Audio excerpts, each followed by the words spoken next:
So from a purchasing perspective, when finally deciding, asking the software, what should we purchase? And can you help me create the purchase orders? What kind of tools do you have in place there to help users create purchase orders? Now let's take a look. So I will start at MRP, material resource planning. This can be MRP buy or build, as you mentioned earlier. It's the same functions, it's just different filters on the same report. So I'll start at MRP buy because we're looking at components. And what Cetec is doing is it's looking at your demand, your actual production schedule. So if we're looking at a bill of material, like a top level part, this left side of this is what we call a part waterfall. This is an inventory forecast. So if you're looking at a top level part, these are your sales orders. This is your ship schedule, and it's allocating inventory or projecting the consumption of inventory based on your actual ship schedule. Or in this case, I'm looking at a raw material, maybe a capacitor or something. And so this is looking at the demand from my production schedule based on my work start date. When do I need this item? So it projects the consumption of inventory over time and eventually tells me on this date, I will be negative. And so that sends a signal to ERP to say you either need to buy this, or maybe in the case where you have a purchase order that might be sufficient for that demand requirement, it's just late. So Cetec will send a signal that you either need to buy, you're going to be short, or you have a purchase order, you just need to pull that in.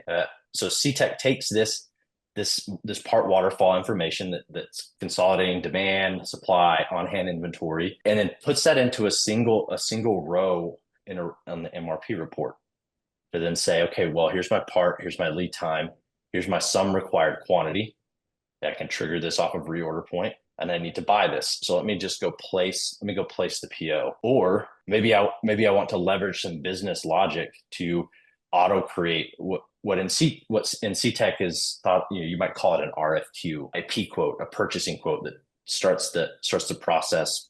Yeah, request for quote. Yeah. Yeah. So Cetec will go look for all these I want parts. to interrupt. I want to interrupt because I want you to back up a little bit. There was a question, if you go back to that previous screen where you were showing the forecasted quantity about to dip under. I wanted to ask if you see that that's going to happen and your only option is to reschedule work orders. Could you talk a little bit about your tool of rescheduling work orders? Yes. Let me pull up that.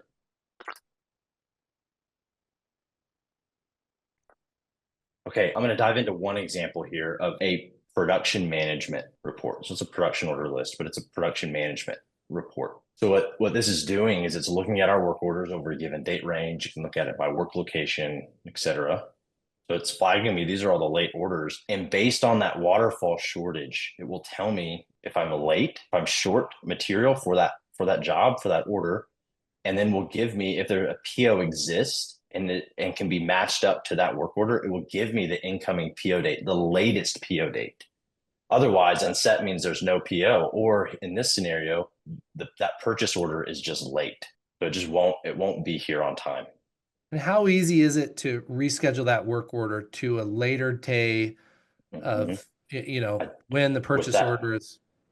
Yeah. So when I see that late flag with that date, I simply need to click the work start date and I can reschedule forwards from that new PO date. And then that ripples through the whole system and refactors the schedule, et cetera. Let's take a second to see what some of your documents look like. What does a sales order printout looks like? What does a work order printout look like? What does a purchase order printout? And let's go from there to receiving a PO after that. But yeah, could you show us some of your printouts? Yeah. Okay, so yeah, here's a sales order. Let's look at the order acknowledgement. Okay. So I like the wording on that. Probably come across this too, but I come across a lot of small business owners that are new to the purchase order. Legitimately, they've been using QuickBooks for so long that they're just familiar with estimates and invoices. And a purchase order is pretty essential to inventory management. When someone asks me what a sales order is, order confirmation is often a really good, clear synonym or description.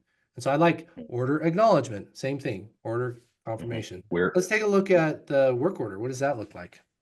Okay, you have a few options on the work order, actually. So this can vary depending on what you'd like to see. So Usually we refer to this as like a license plate or a work list.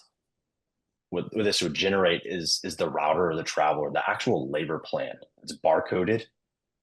And so that shop floor employees can scan time to a job on the floor and track the actuals and measure them against the estimates. Nice. Uh, Okay. in addition to that labor, you can choose to include the pick list on that work list. So you have the pick list with the bins and the lots that those items are in and associated to. You have the tools required for that job. What do I need to check out? What equipment do I need to use? And is it in calibration or not? And you print these often from like a release to production screen where you're looking at a scheduler or somebody in document control is going to generate the work order packet. So they're looking at what starts work this week or next week. What do I need to start preparing for production? So they'll look at a list of orders that are not short, and they will select those and then batch print them and then just status them into, kitting, warehouse, material prep, some whatever process of gathering materials kicks off your production stage. And if I remember on a previous demo you did for one of our prospects, I seem to recall you saying that your screen, and correct me if I'm wrong, but your screen also looks good on an iPad or It does. yeah. So what I'm thinking some companies need is they'll put an iPad or a tablet next to a workstation or a piece of machinery. So someone at that machine can update the progress of the work order, tap, tap, tap on the screen right there without giving a piece of paper back to someone in the office, which creates latency, right? And one of the things we want inventory management software to do is help us improve accuracy. And if we want accurate inventory, then the best thing to do is to have the person that touches the inventory be the person that records what he or she did in real time. And so if we have a mobile device to do that, that really helps. Okay, so if you're still watching this, you're either an operations geek or you're just letting it run in the background, or this was super helpful and you were glued to the screen the whole way. That's what we do here at Brandow Consulting is we help you decide what software is right for you. So don't hesitate to reach out. And please, please, please react to this video. That tells YouTube that people like this video or if it was beneficial. Any type of reaction, YouTube says, oh, we'll let other people know about this video. So the commenting, please comment, subscribe,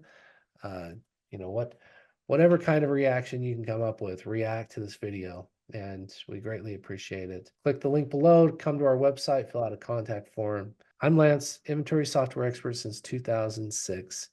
And we have a lot of other videos like this for other software programs as well.